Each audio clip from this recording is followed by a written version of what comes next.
मित्रहो, 15 डिसेंबरला राज्यात महानगरपालिकांच्या निवडणुका जाहीर झाल्या आणि आत्ता या घोषणेला 5 दिवस झाले. चर्चेची गुऱ्हाळं सुरू आहेत.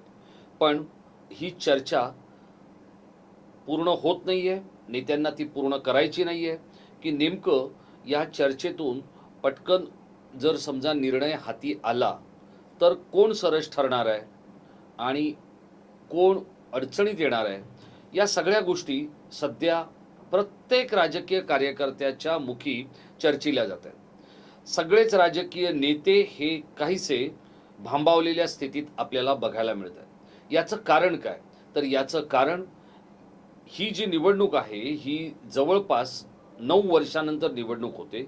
हा एक पहिला मुद्दा. आणि दुसरा मुद्दा असा आहे, की ही निवडणूक आत्तापर्यंतच्या मुंबई महानगरपालिकेच्या किंवा ठाणे महानगरपालिकेच्या किंवा स्थानिक स्वराज्य संस्थांमधली सगळ्यात महागडी निवडणूक असणार आहे. मागच्या वेळेला सुद्धा विधानसभेची जी निवडणूक झाली, ती सुद्धा सर्वाधिक महागडी निवडणूक होती. त्याचे आकडे खाजगीमध्ये जर आपण नेत्यांकडून ऐकले खर्चाचे, जे निवडणूक आयोगाकडे जातात त्या आकड्यांबद्दल आपल्याला बोलायचं नाहीये. पण इतर जे काही आकडे आपण ऐकले, आपण सगळ्यांनीच ऐकले असतील, आपल्याला लक्षात आलं असेल की काय नेमकं चाललेलं आहे. आता या सगळ्यातून नेमकं महायुती होणार की नाही होणार, आणि नाही झाली तर फटका कोणाला बसणार, आणि जर महायुती लांबते किंवा घोषणा लांबतायत, काय आहे याच्या मागचं कारण मी आपल्याला संक्षिप्त स्वरूपात सांगण्याचा प्रयत्न करणार आहे. नमस्कार मित्रहो, मी राजेश कोचरेकर आणि आपण पाहताय आपलं आवडतं न्यूज पोर्टल टाइम महाराष्ट्र. मित्रहो, आपण अनिल परब यांची मुलाखत पाहिली. टाइम महाराष्ट्राने जे घेतली होती ती, आणि त्या मुलाखतीच्या नंतर लगोलग अनिल परब हे राज ठाकरे यांना भेटलेले. आता राज ठाकरे आणि उद्धव ठाकरे यांची युती होणार हे आता 100% निश्चित झालेलं आहे. कोणाला किती जागा मिळणार हा त्या नेत्यांचा प्रश्न आहे. पण जर आपण सगळ्याच राजकीय पक्षांमध्ये डोकावलं, तर हे सगळे पक्ष काहीसे भांबावलेले आहेत. मग काँग्रेस आणि राष्ट्रवादी गोंधळामध्ये आहे, ठाकरे बंधू काहीसे गोंधळामध्ये आहेत. याचं कारण असं आहे की करायचं तर कसं करायचं, कारण हा जो उमेदवारांचा गुंता आहे तो सोडवताना दमछाक होणार ही तर नक्कीच. यामध्ये सगळ्यात अधिक तणावाखाली कोण असेल तर ते आहेत एकनाथ शिंदे. आता एकनाथ शिंदे तणावाखाली का आहेत हे आपण समजून घेतलं पाहिजे. जेव्हा ते मुख्यमंत्री होते त्या 2.5 वर्षात आणि त्यानंतरच्या काळात एकनाथ शिंदेंनी फक्त आओ मारे देश केलेलं आहे.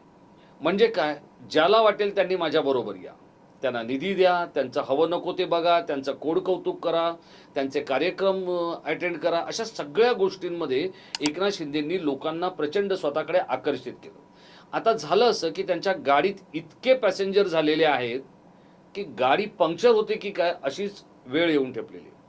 हे मी का सांगतोय तर या निवडणुकीच्यासाठी त्यांच्या मुलाखती काल रंगशारदामध्ये पार पडल्या. 227 जागा आहेत एकट्या मुंबईमध्ये. बघा मी काय सांगतोय ते नीट समजून घ्या. 227 जागा आहेत मुंबईमध्ये. आता या 227 जागांपैकी शिंदेंनी मागितल्या आहेत 125 जागा. म्हणजे भाजपला किती देत आहेत ते, तर ज्या काय उरलेल्या जागा आहेत ते देत आहेत, म्हणजे 102 जागा देत आहेत असं आपण पकडून चलू. आता 102 जागा भाजप खरंच तयार होईल का, तर त्याचं उत्तर नाही असं आहे. सूर्यप्रकाशा इतकं स्वच्छ नाही. याचं कारण काय आहे की शिंदेची ताकद ही मुंबईमध्ये नाही आहे, हे शिंदेंनाही माहिती आहे आणि भाजपलाही माहिती आहे. पण दुसरीकडे एक मुद्दा असा आहे की जो फक्त देवेंद्र फडणवीस किंवा त्यांच्यासारखे म्हणजे आशिष शेलार वगैरे मुंबईचा ज्यांनी कोळून अभ्यास केलेला आहे ते बघा, हवेवर बोलणारा एक वर्ग भाजपकडे पण आहे, हवेवर बोलणारा एक वर्ग शिंदेंकडे पण आहे, आणि दुसरा वर्ग दोन्ही ठाकरे बंधूंकडे पण आहे की जो हा नाही ठाकरे बंधू आले म्हणजे निवडणुका जिंकल्या असं नाहीये. भाजपला जर वाटत असेल की आम्ही उद्धव ठाकरेंना उकडून टाकू तर तेही शक्य नाहीये. आणि भाजपला असं जर वाटत असेल की कोण शिंदे, त्यांचे तर आम्ही असेच करू वांदे, त्याचं काय होत नाही, आम्ही काढतो निवडणूक, तर तीही निवडणूक निघत नाही.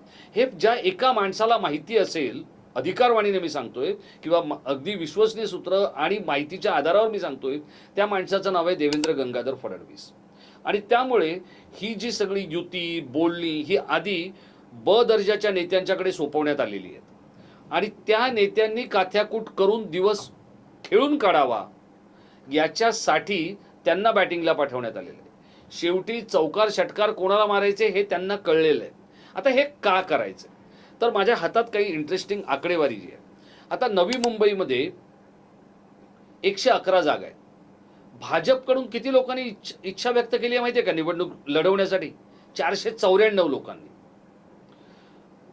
आपण ठाण्यात जाऊया, तिथे 131 जागा आहेत।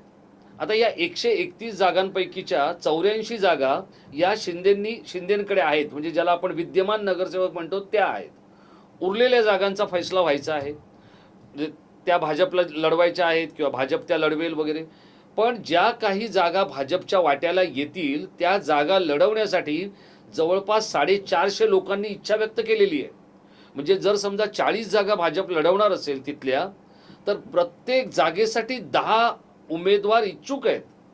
आता हे जे सगळं आहे ना, याच्यामुळे मोठ्या नेत्यांच्या डोक्याला लागलाय भोंगा। आणि मग आता काय करायचं, तर आता ठाकरेंकडे काय झालंय हे पण आपण समजून घेतलं पाहिजे। ठाकरेंकडे त्या दोघांनी इतकं सामंजस्य दाखवलंय की तुझ्याकडे उमेदवार नसला तर माझा उमेदवार घे, त्याला तुझ्या निशाणीवर उभं कर, किंवा माझा उमेदवार असेल तर तो तुझ्याकडून लढव, असं करूया पण भाजपला धडा शिकवूया। हा ठाकरेंचा एक फॉर्मॅट बनलेला आहे। मी ज्या काही टॉप 10 नेत्यांबरोबर जे काय माझं बोलणं झालं किंवा मी त्यांच्याकडून विषय समजून घेतला, त्यांचं हे म्हणणं आहे। कारण ही निवडणूक ठाकरेंसाठी शेवटची निवडणूक आहे। ही निवडणूक मराठी, मुंबई तोडणं किंवा अस्मिता किंवा मराठी माणूस याच्यासाठीची ही शेवटची निवडणूक आहे, हे आता सगळ्यांना कळून चुकलेलं आहे। आता गेला बाजार, प्रत्येक वॉर्डचा जर आपण विचार केला, ही निवडणूक का वेगळी आहे ते पण समजून घ्या। गेला बाजार प्रत्येक वॉर्ड आहे साधारण 50 ते 60 हजाराचा। आपण 50 हजाराचा जर एक मतदारसंघ पकडला, 50% मतदान होतं, 25,000 मतं झाली। 25 ते 27 हजार मतांचा जर आपण विचार केला, त्याच्यामध्ये 4 पक्ष, मग जर प्रत्येक पक्षाच्या वाट्याला 4-5 हजारांचा जर कोटा आला, तर 500 ते 1000 मतांनी बरेचसे उमेदवार निवडून येणार आहेत। मग हे जे 500 ते 1000 मतांचा खेळ करणारे जे काही लोक आहेत, त्यांना संधी देऊ नये हा या मोठ्या नेत्यांचा आणि पक्षाचा प्रयत्न आहे। त्यामुळे ही बोलणी जी आहेत ही काहीशी ताणत ठेवायची, काहीशी तिष्ठत ठेवायची। आता एक गोष्ट इथे काय होऊ शकेल, मुंबई जर जिंकायची असेल तर शिवसेनेचा जो मतदार आहे, जो ठाकरेंचा मतदार आहे, तो मतदार पळवणारा एक घटक तुमच्या बरोबर असणं हे भाजपला कोण हवंय हे त्यांना बरोबर कळलेलं आहे। याचं कारण असं आहे, शिंदेंनी जे आतापर्यंत नगरसेवक बनले किंवा माजी नगरसेवक म्हणून 105 लोक स्वतःकडे ओढून घेतलेले आहेत। या 105 पैकी जे गेल्या वेळेला शिंदे म्हणजे संयुक्त शिवसेना जिंकली होती, त्या 84 जागा त्या पण आम्ही तुम्हाला देणार नाही असं भाजपने आता सांगितलेलं आहे। हा 52 आकडा हा खूप विनोदी आकडा आहे। या 52 आकड्यावर काही झालेलं नाहीये। हा 150 जागांवर एकमत झालंय वगैरे इथपर्यंत ठीक आहे। मग आता जागा राहिल्या किती? 77 जागा शिल्लक राहिल्या।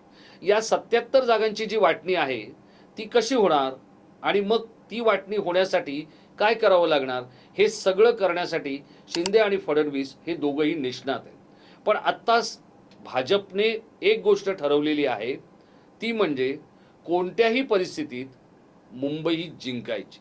आता तुम्ही म्हणाल की तुमच्या मुलाखतीचा रोख असा होता की फडणवीस कदाचित ठाकरेंना फेवर होण्यासारखं काहीतरी करतील, असा प्रश्नही मी विचारला होता परबांना। त्यावरती अनिल परब यांनी दिलेलं उत्तर तुम्हाला माहितीच असेल। पण या सगळ्यामध्ये एक गोष्ट आता लक्षात आलेली आहे की मुंबई ज्या ज्या पक्षांनी आतापर्यंत स्वतःकडे ठेवण्याचा प्रयत्न केला, ज्यांचं राज्यात सत्ता आहे आणि त्यातून जर त्यांनी मुंबईला हात घातला तर राज्यातली सत्ता जाते, असं आजपर्यंतचं एक निरीक्षण आहे। त्यामुळे मुंबई ही काँग्रेसने, कोणत्याही मुख्यमंत्र्यांनी ही उद्धव ठाकरेंकडे देणं पसंत केलं, कारण मुंबईचा वॉटर मीटर गटर याच्यातला जो काही जनक्षोभ आहे तो थेट आपल्यापर्यंत येऊ नये आणि राज्यातली सत्ता ही आपल्याकडे अगदी सुखासीन पद्धतीने आपल्याला उपभोगता यावी असा काँग्रेसचा किंवा राष्ट्रवादीचा आजपर्यंतचा प्रयत्न होता। आता भाजप काय करतोय, भाजप अगदी गृहनिर्माण संस्थांमधल्या निवडणुकांपासून ते संसदेच्या निवडणुकांपर्यंत सगळं आपण जिंकायचं याचा चंग बांधून उतरलेलं आहे। आणि त्या सगळ्या गोष्टीचा फटका हा ठाकरेंना बसू शकतो याची भीती आता ठाकरेंना मानणारा जो काही घटक आहे किंवा मुंबईकर जो आहे त्यांना वाटू लागलेली आहे. आणि त्यामुळे या निवडणुकीची जी काही आता हे जे 150 जागा ज्या एकमत झालेलं आहे ना, या 150 जागांचीच यादी येणार आहे किंवा त्या 150 पैकीची पहिली यादी जी येईल ती 70-75 जणांची यादी येईल. त्याच्यानंतर यादी येणार नाही. कोणताही राजकीय पक्ष आता जे आता बाकीचे ज्यांचे जे ओसाडगावचे राजे आहेत कोण कोण जे फक्त या निवडणुकीसाठी पक्षनिधी गोळा करण्यासाठी जे आलेले आहेत ते आपल्या याद्या पहिली यादी, दुसरी यादी, तिसरी यादी जाहीर करतील. पण हे मोठे पक्ष उमेदवारांची यादी जाहीर करणार नाहीत. प्रत्येक उमेदवाराला त्याच्या कानात सांगितलं जाईल, एबी फॉर्म्स अत्यंत गुप्तपणे त्याच्यापर्यंत पोहोचवला जाईल आणि अर्ज भरला जाईल. याचं कारण काय? तर मोठ्या प्रमाणात आत्ता बंडखोरी होणार आहे. कारण ज्या ज्या पक्षांमध्ये संधी मिळेल त्या त्या पक्षाकडून आपण निवडणूक लढवली पाहिजे असं आता अनेकांना वाटू लागलेलं आहे.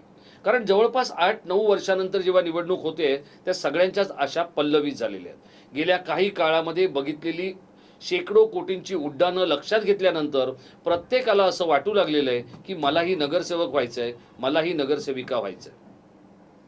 शिंदेंनी जे काही गेल्या 2, 2.5, 3 वर्षामध्ये केलेलं आहे किंवा फडणवीसांनी जी खेळी केलेली आहे त्या सगळ्यामध्ये लोकांना विशेषतः राजकीय कार्यकर्त्यांना हे कळून चुकलेलं आहे की सगळ्यात झटपट पैसा कमवून श्रीमंत होण्याचा मार्ग म्हणजे राजकारण. आणि त्यासाठी जी प्रचंड जीवघेणी स्पर्धा सुरू झालेली आहे त्यामध्ये सामान्य राजकीय कार्यकर्ते आहेतच, पण वेगवेगळे डॉक्टर्स, इंजिनियर्स किंवा CA, वेगवेगळ्या मल्टीनॅशनल कंपन्यांमध्ये काम करणारे लोक पण आत्ता नगरसेवक होण्यासाठी जीवाचा आटापिटा करत आहेत. आणि या सगळ्यांना मात देणारी 2 माणसं असणार आहेत. त्यातले एक असणार आहेत देवेंद्र फडणवीस आणि दुसरे असणार आहेत एकनाथ शिंदे. या दोघांना माहिती आहे की आपण जर दुरावलो तर दोघांचंही नुकसान आहे.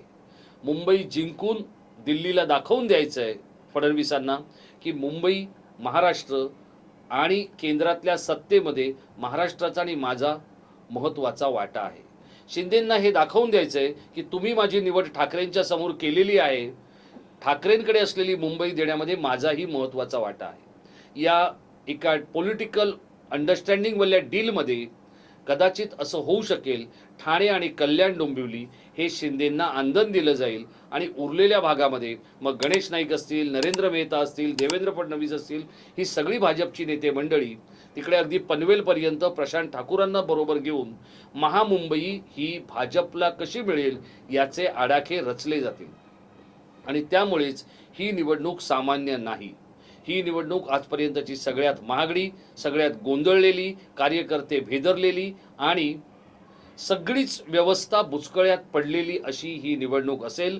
कारण भाजपकडे ज्या पद्धतीची यंत्रणा आता त्यांनी उभी केलेली आहे त्या यंत्रणेशी ना ठाकरे बंधू मॅच करू शकत, ना शिंदे किंवा अजित पवार मॅच करू शकत अशी परिस्थिती आहे.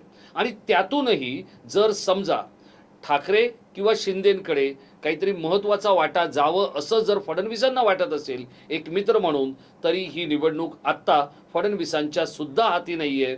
ही निवडणूक दिल्लीतून फक्त अमित शहा हाताळत आहेत. आणि त्यामुळे या सगळ्या निवडणुकीमधला जो अस्तित्वाचा प्रश्न आहे तो ठाकरेंच्या अस्तित्वाचा प्रश्न आहे. आणि कदाचित ठाकरे ज्या मुंबईसाठी हट्ट करून बसतात त्या मुंबईकरांचाही प्रश्न आहे. त्यामुळे या निवडणुकीमध्ये काय होणार हे आपल्याला थोड्या वेळात कळणार आहे. पण नेत्यांचं असं गोंधळलेलं राहणं आणि कार्यकर्त्यांचं भेदरलेलं राहणं हे आणखी काही तास असंच चालू राहणार आहे. मित्रांनो, आपल्याला काय वाटतंय या सगळ्या गदारोळामध्ये अमित शहांची नजर ज्या मुंबईवर पडलेली आहे त्या मुंबईतला मुंबईकर, ठाण्यातला ठाणेकर, नवी मुंबईतला नवी मुंबईकर हा कोणाच्या बाजूने कौल देईल असं तुमचं मत आहे?